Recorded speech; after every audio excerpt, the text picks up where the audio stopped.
Sveiki, šiandien toliau spręsime nepilnąsias kvadratinės lygtis, ieškosim sprendinių. Prisiminkime, kad nepilnos kvadratinės lygtis tai tokios, kurios neturi vieno kažkurio tai nario. Neturi, pavyzdžiui, nario C, čia neturi nario su X, o čia neturi nario nei su X, nei C nario nėra. Ir visose lygtyse yra narys su X kvadratu, nes koeficientas A yra nelygus 0. Tai sužymėkime, čia tegu bus pirmo tipo lygtis, čia antro, o čia trečio tipo lygtis. Ir kiekvienos lygties spręsime po keletą pavyzdžių. Taigi, pirmo tipo lygtis yra ax kvadratu plus bx lygu 0, kur a ir b gali būti bet kokie skaičiai. Sakykime, turim tokią lygtį 5x kvadratu. Pagalvokim, kad būtų lengva skaičiuoti. Taip, minus tegu bus minus 125x ir lygu 0. Na, taip ir nereikėjo. Taip. Dabar matom, vienas iš būdų yra x iškelti prieš skliaustus. Tai iškeliam x, galime ir penketą iškelti prieš skliaustus, nes ir penketas ir čia yra, ir šitoj vietoje yra penketas. Pasižiūrėkime, kas liko skliaustus. Iš pirmo nario, kai iškeliam penketą, tai čia lieka vietoj 5 1, kurio galim nerašyti, o x kvadratu yra x kart x. Vieną x iškėlėm, liko kitas x. Atimti, kai iš 125 iškeliam 5, lieka 25.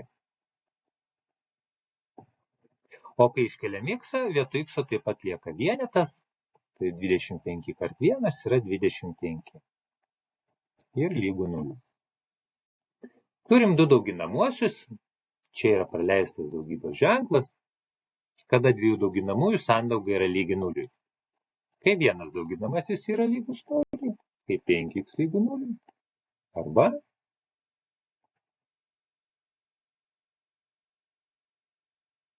x minus 25 yra lygu 0. Taigi iš pirmos lygties gauname, padalinam iš 5 apie pusės, kad x yra lygus 0. O iš antros lygties iškeliam skaičių į kitą lygties pusę, kai keliam į kitą lygties pusę, keičiasi ženklas, buvo pliusas, tampa minus. Buvo minusas, tampa pliusu. Ir turim, kad x yra lygus 25. Taigi atsakymas yra 0 ir 25. Taip, dar vienas uždavinys. Sakykime, turim 3x kvadratu, tegu bus minus 4x yra lygu 0. Vėlgi, ir vienam ir kitam nary yra x, tai mes x galim iškelti prie skliaustus. Tai tokie uždaviniai dažnai ir sprendžiami, kai mes x keliam prie skliaustus. Ir kas lieka skliaustus? Lieka 3 ir iš x kvadrato, kai x iškeliam, lieka tiesiog x.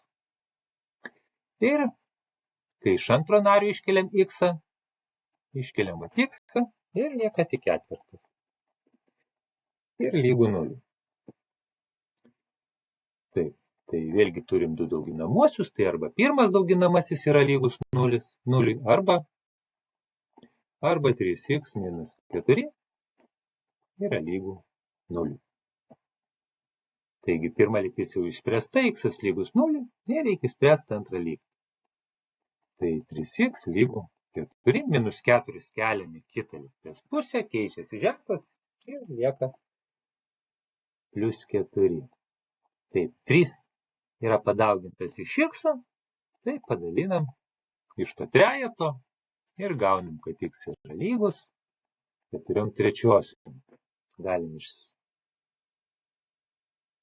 išskirti sveiką dalį ir parašyti, kad tai yra lygu 1 sveikas ir 1/3.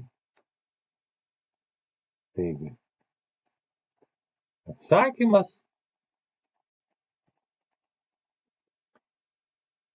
yra 0 ir 1 sveikas 1/3. Taigi, spręskim dar vieną lygtį. Sakykim, turim 2x kvadratu. Pridėti, jeigu bus 11x ir yra lygu 0.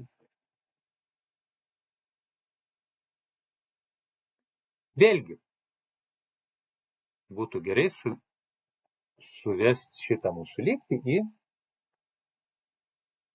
dauginamųjų sandaugą, kuri lygi 0. Vėlgi, x turime ir vienam nariui, ir kitam. Tai vėlgi keliam prie skliaustus. Ir vėl turim 2x plus 11 lygu 0. Du dauginamieji, jų sandauga lygi 0. O taip yra tada, kai pirmas dauginamasis yra lygus 0. Arba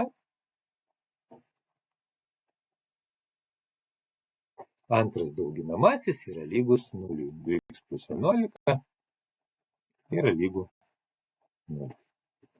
Taigi 2x yra lygu, plus 11 keliam į kitą lygties pusę, keičiam ženklą, turim minus 11.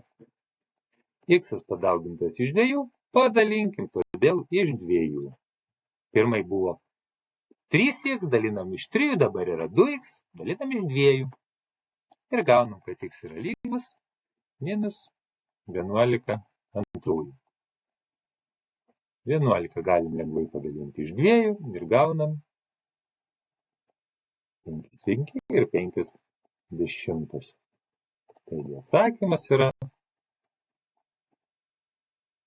0 ir minus 5/50. Kaip matom, visose šitose lygtyse, kai sprendėm, gaunam vieną iš sprendinių 0. Galbūt kažkas galėtų spręsti truputį kitaip. Imkim paskutinę lygtį. Sakykim, 2x kvadratu plus 11. X yra lygu 0. Keliam antrą narį į dešinę pusę. Gaunam 2x kvadratu yra lygu minus 11x. Dabar, taip kaip darydavom anksčiau, padalinam abi lygties pusės iš kažko, tai žiūrim, kad čia yra x ir čia yra x, padalinam iš x, kad dalintume iš x, turim pasakyti, kad x yra nelygus 0 ir gaunam 2x yra lygus minus 11 ir vėlgi jau taip darėm, padalinam iš 2, nes x padaugintas iš 2 ir gaunam, kad x lygus minus 5/50. Šiuo atveju gavom tik vieną sprendinį ir vieną sprendinį praradom. Tai va šitaip daryti negalima. Ir taip spręsti negalima. Toks sprendimas yra netinkamas, nes mes prarandam vieną sprendinį. Taigi taip, prašau nedaryti.